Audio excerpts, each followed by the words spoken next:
Right, what's up, everybody? So I'm reading something, and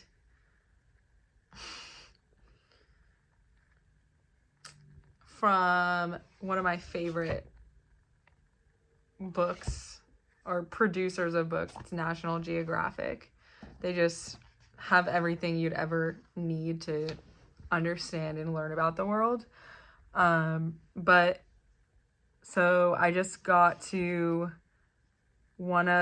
I'm on like one of the first few pages, and one of the things it says here is everything alive is changing, adapting, and surviving, or becoming extinct.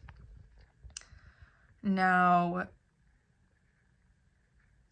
the reason this is so important to understand is because we need to start seeing ourselves as a species. We've gotten to the point where we started observing other species because we thought they were so primal and animalistic as a science experiment.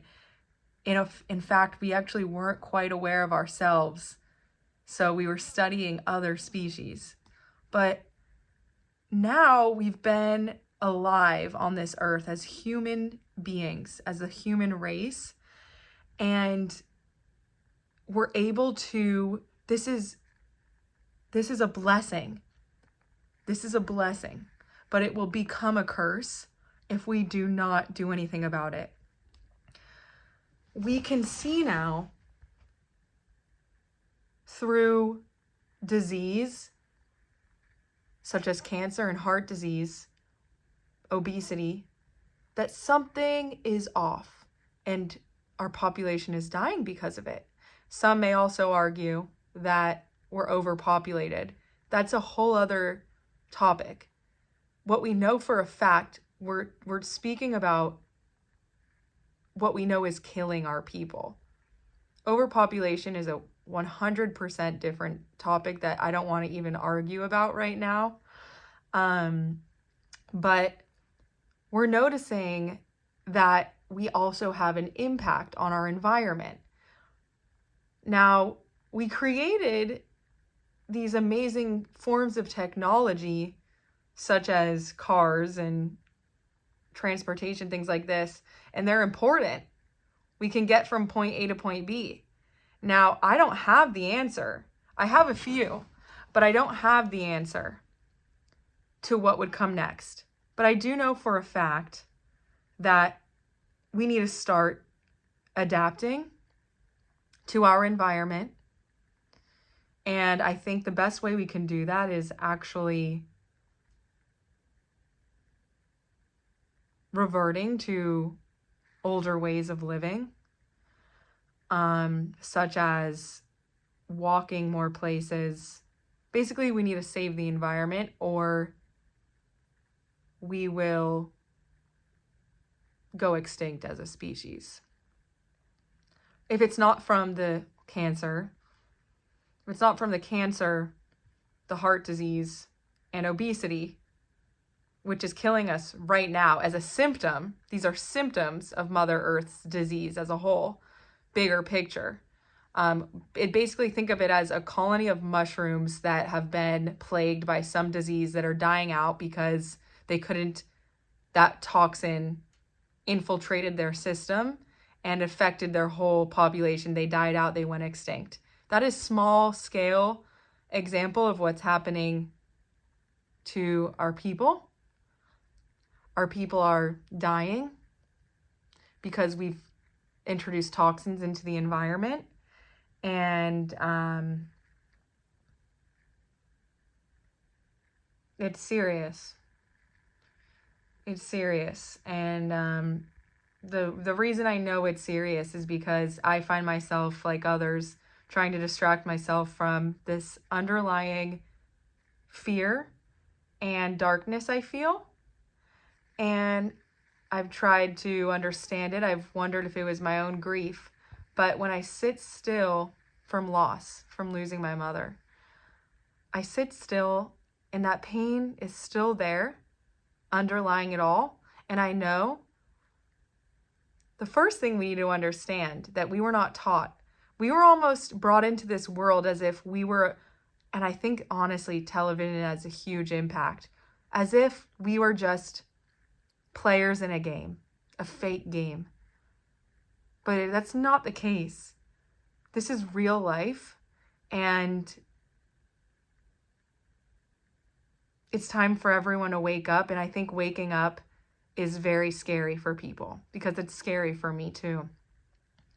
But what would make it better is if everybody was on the same page and started operating from a new system.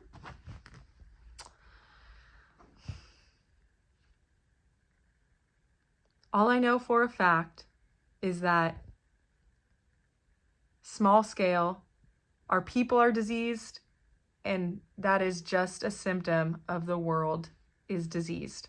Now, it's easy to understand this, but the question is, are we going to do anything about it? That's the next step. Are we going to do anything about it? We have to. I am not the type of person maybe I'm just weak, but I think it's also our innate connection to the land, to the ground, to our world, our environment. How can you even sit here? It's almost like people are thinking we're Sims. But the ground and earth is real. And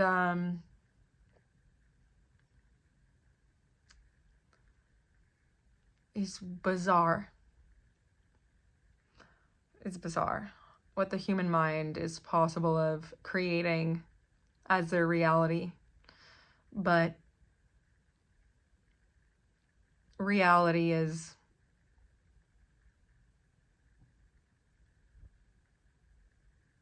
and if people are to argue that we're going AI and we're going to have all of these robots doing our jobs for us, and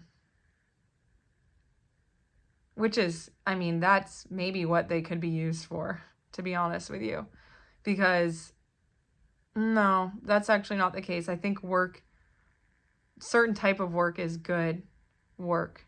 When you're serving your community, that's good work. Anyways, we can talk about what good work is another time, but how I explain this to people when I tell them in the most real way I can possibly explain to them is that for eons, for light years, millions and billions of miles away, galaxies, no other life exists. We are the only life existing that we know of. And we've searched. Knowing this information, how are we not sacralizing our planet and doing everything we can to keep it alive and sustain life? That's what I don't it's so bizarre to me. And I suppose you could, and it must be nice to just not be aware of these things, but it's impossible for me to go back to not being aware. Because I have experienced someone I love with disease personally, but it's not in it. That just triggered this. It's mass now. It's mass problems. So, this could be a new world where we change actually for the good, for the better. This is I hope if my voice doesn't reach, that someone else's will down the line.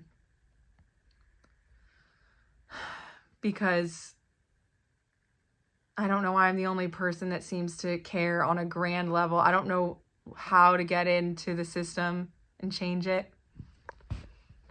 All I know is this is the truth. And forever I'll be looking for the truth. So, anyways, it says everything alive is changing, adapting and surviving, or becoming extinct. We are aware that our impact on the world has detrimental effects, and that is our chance to adapt. We have brains. That's what they're here for adapting to our environment, and we're such disgusting human beings, to be honest with you. Selfish, I don't know what to even use as a word anymore.